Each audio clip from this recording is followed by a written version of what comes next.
증시가 결국에 힘없이 무너지고 있습니다. 제가 9월 16일 수요일 시장에서 의심스러운 음봉이 나왔다고 설명을 드렸는데, 의심스러운 음봉이 나온 다음에 하루도 쉬지 않고 하락하고 있습니다.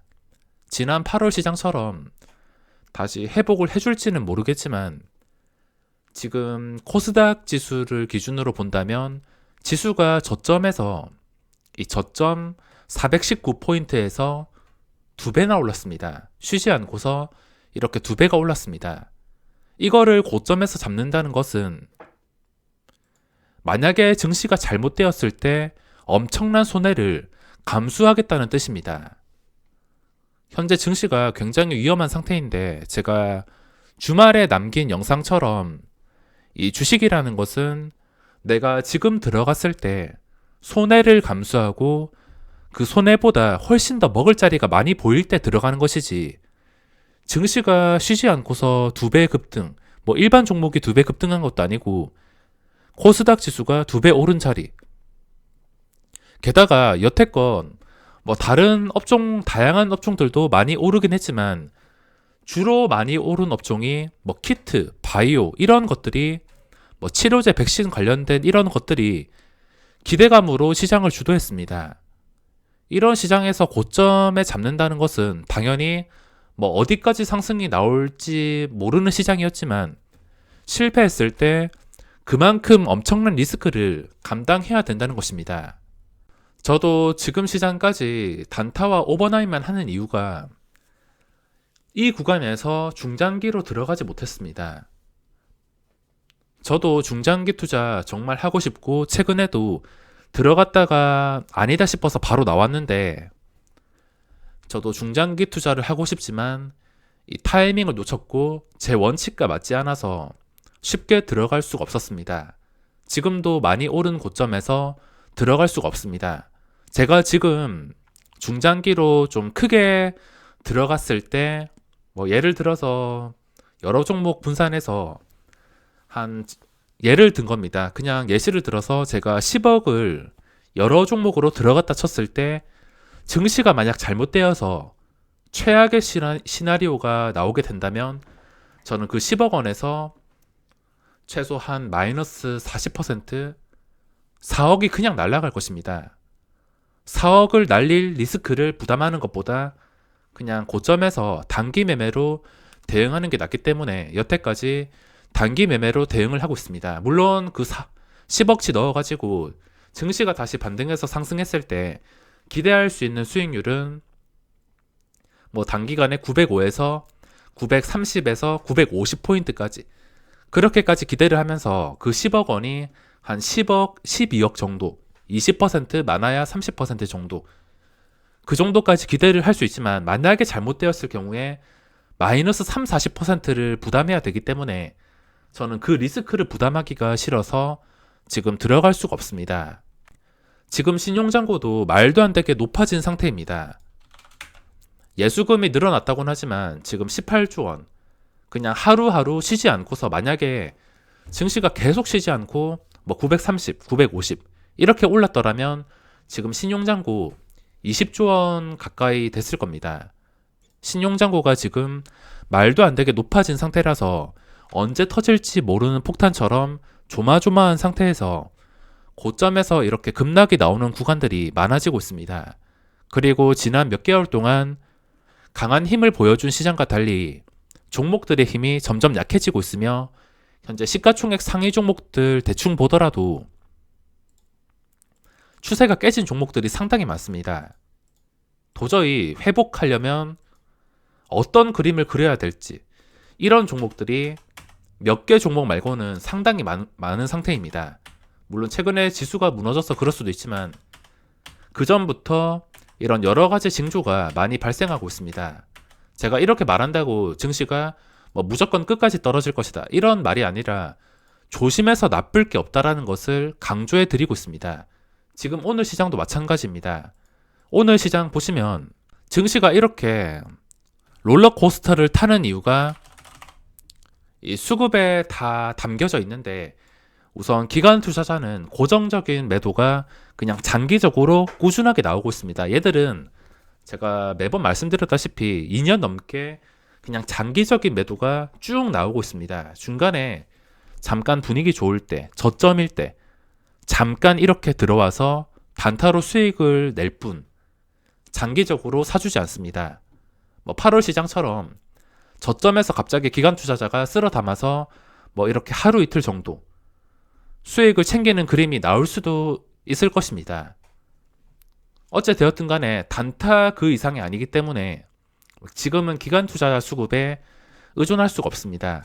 자, 코스닥 지금 오늘 추이를 보시면 외국인의 추이 보시면 답이 나올 겁니다.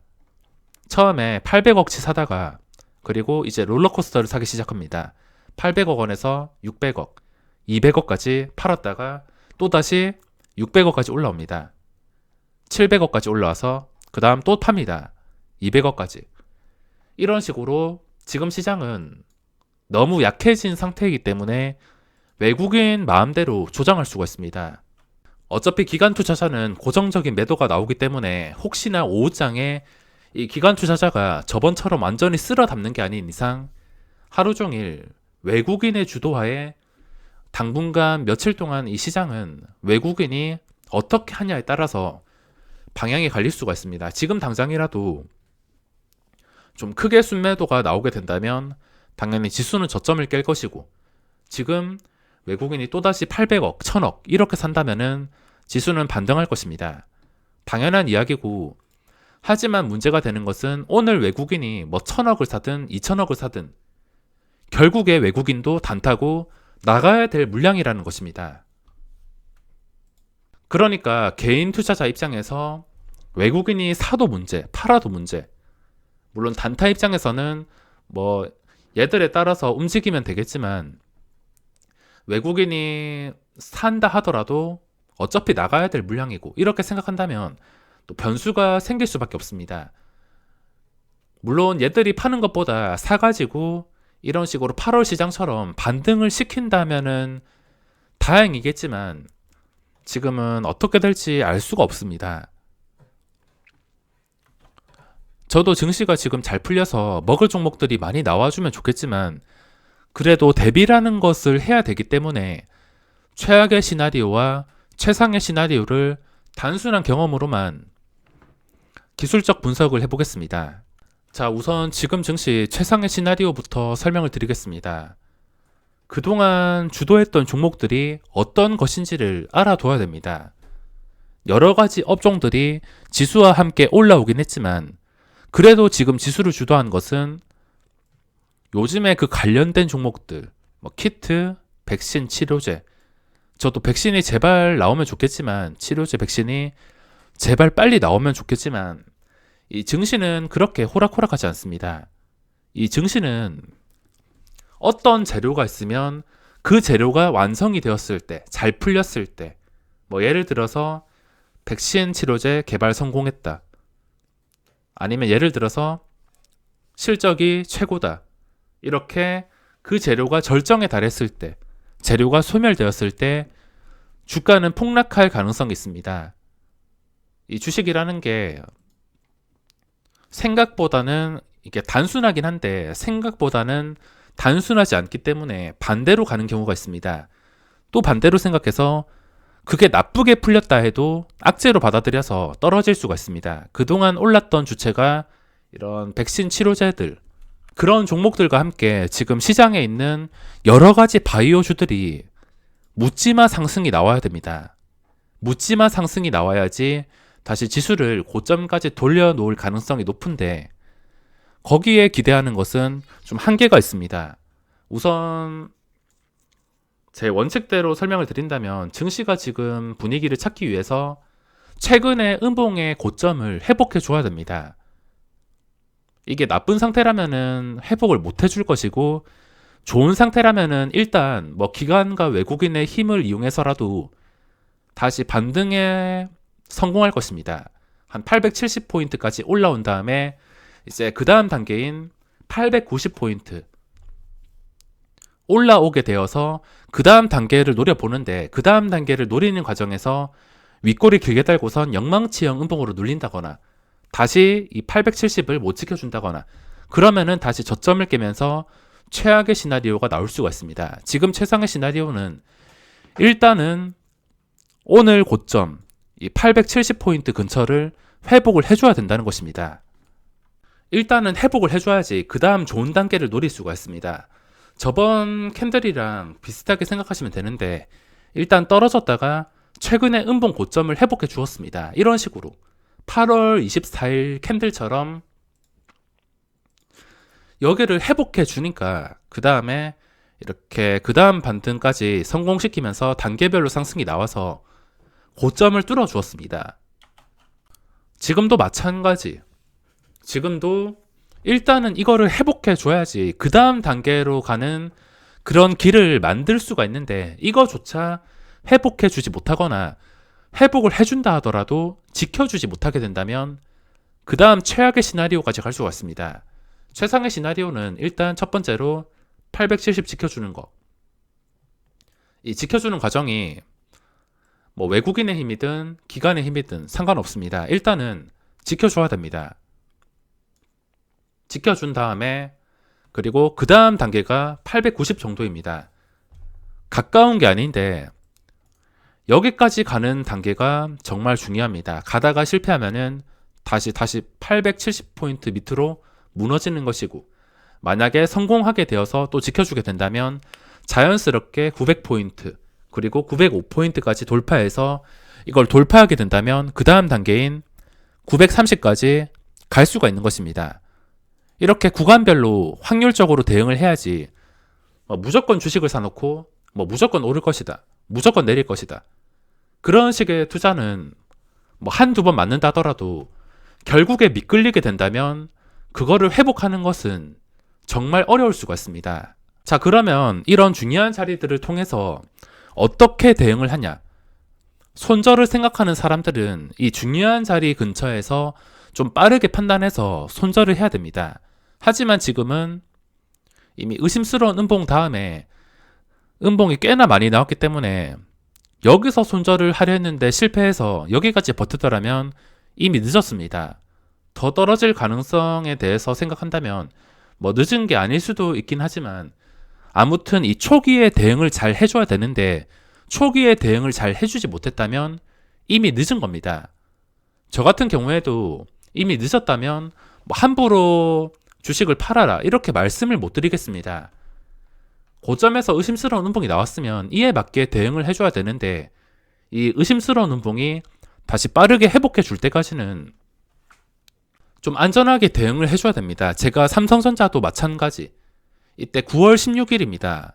제가 삼성전자 그때 한 6억 가까이 되는 돈을 수행투자 중장기 목적으로 들어갔는데 이때 9월 16일 보시면은 의심스러운 음봉과 함께 좀 많은 종목들의 힘이 빠지면서 너무 의심스러워서 저도 계속 들고 갈 생각이었지만 일단 발을 뺐습니다. 발을 뺐다가 다시 코스닥이 900포인트를 지켜줄 때 들고 가기 위해서 물론 삼성전자는 코스닥이 아니지만 코스닥 지수로 인해서 그 다음 방향을 예측하기가 쉽기 때문에 어차피 코스피도 비슷한 모양으로 따라오게 되어 있습니다. 그래서 의심스러운 음봉이 떴기 때문에 제가 삼성전자를 판 것인데 만약에 지금 들고 있었더라면 그 6억 원 가까이 되는 돈 지금 아마 한 3% 정도 손실이 났을 것인데 한 2천만 원 정도 손실을 입고 있을 것입니다. 저는 그걸 버티는 게 싫어서 매도를 한 것이고 자 이게 삼성전자 매도한 계좌인데 보시면은 16일 날 전부 다 매도했습니다. 전부 다 매도했습니다. 그 전까지 버티다가 이때 의심스러운 음봉 때문에 리스크 관리를 위해서 전부 다 매도를 했습니다. 최상의 시나리오는 이렇게 한 단계씩 올라와 주는 것입니다. 자, 항상 좋은 그림만 생각할 수 없기 때문에 최악의 시나리오에도 대비를 해야 됩니다. 당연히 최악의 시나리오는 좀 여러 가지를 예로 들 수 있는데 여기서 하루 이틀 증시가 반등이 나온다고 쳤을 때 이 중요한 자리인 870포인트를 건들면서 반등 나오는 척 하다가 윗꼬리 달면서 망치형 음봉으로 반등에 실패해 버리거나 아니면 올라갔는데 바로 주저앉아 버리거나 그러면은 다시 저점을 향해서 내려오게 되었습니다. 오늘 시장이 마감 안 해서 오늘 시장이 아래 꼬리 달고서 마감할지 아니면 외국인의 순매수가 들어오면서 다시 올라갈지 모르겠지만 제가 영상 처음에 설명드렸다시피 외국인의 매도가 나오니까 다시 저점을 깼습니다. 오늘 시장 아래 꼬리 달릴지 아니면 저점을 키워 나갈지 아니면 이 구간에서 마감할지 모르겠지만 반등 시도하다가 실패하게 된다면 다시 저점을 향해서 무너질 가능성이 생긴다는 것입니다. 그렇게 생기면서 최악의 시나리오는 다시 저점 깨고 이거 못 지켜주어서 다시 그전 저점까지 내려가는 것입니다. 물론 한 방에 내려가는 것보다 중간에 브레이크가 걸리면서 잠깐 반등하던가 할 텐데 그 반등이 시원치 않거나 그 반등이 유지가 되지 않는다면 그러면은 최악의 시나리오로 800포인트 밑에까지 볼 수가 있습니다. 저도 이런 최악의 시나리오를 생각하기 싫지만 그래도 어떻게 이게 큰 그림으로 움직일지 생각쯤은 해봐야 됩니다. 자, 그리고 월봉상으로 봤을 때 뭐 이런 차트 급등주에서 많이 봤습니다. 제가 정확할 순 없지만 그래도 최악의 시나리오가 나왔을 때 아까 800포인트 근처 여기서 더 이상 상승이 나오지 않고서 이 근처까지 빠지는 것입니다. 빠지고 나서 좀 오랜 시간 동안 다져줬다가 다시 상승이 나오면 다행이겠지만 이 증시가 더 이상 상승할 재료가 없고 더 이상 힘을 받지 못하게 된다면 여기까지 내려와서 거래량이 확 줄어들 수가 있습니다. 그때 가서 물론 이런 상황이 오기를 바라지 않지만 이런 상황이 온 다음에 매일매일 이 거래대금을 체크해 줘야 됩니다. 거래대금이 줄어들면 줄어들수록 증시의 힘은 점점 빠지면서 이제 거품도 걷어지면서 뭐 제자리 3월 저점까지 가는 것은 제 생각으로 봤을 때 말이 안 되는 것이고 그래도 정말 최악으로 많이 빠져봤자 거래대금이 많이 줄어봤자 한 700포인트 초반 정도 한 700포인트 때까지는 이 거래대금 상황에 따라서 결정이 될 수가 있습니다. 그러니까 이런 최악의 시나리오가 나오지 말고서 다시 870포인트 회복해줘서 이 8월 시장처럼 바로 반등을 해줘야 된다는 것입니다. 여태까지 지수가 반등 잘해줘서 아마 이런 시나리오를 보고서 떨어지는 칼날을 잡는 분들도 많으실 겁니다. 하지만 저는 떨어지는 칼날을 잡지 않습니다. 항상 잘 되는 게 아니라 어떻게 될지 모르는 게 증시이기 때문에 그동안 뭐 잠깐 위협적인 하락이 나오고 바로 회복해주고 똑같습니다. 항상 음봉 뜨면은 이 음봉 회복해주는 양봉이 나와서 분위기 살리고 몇 개월 동안 이게 지속이 되었지만 이게 무한적으로 지속이 될 수는 없습니다. 증시는 단계별로 인해서 이 단계에 도달했을 때 그 다음 단계까지 올라갈 수 있냐 아니면 다시 지켜주지 못하고 내려가냐 이렇게 실시간 상황을 보고서 확률적으로 대응을 해야 됩니다. 무조건 맞출 수는 없습니다. 여기서 저도 뭐 미래를 안다면 당연히 알려드리고 싶지만 증시가 계속 내려갈지 올라갈지 8월처럼 다시 반등해 줄지 저는 알 수가 없습니다. 상황과 맞게 확률적으로만 대응을 하고 있습니다. 증시가 꼭 잘 풀렸으면 좋겠습니다.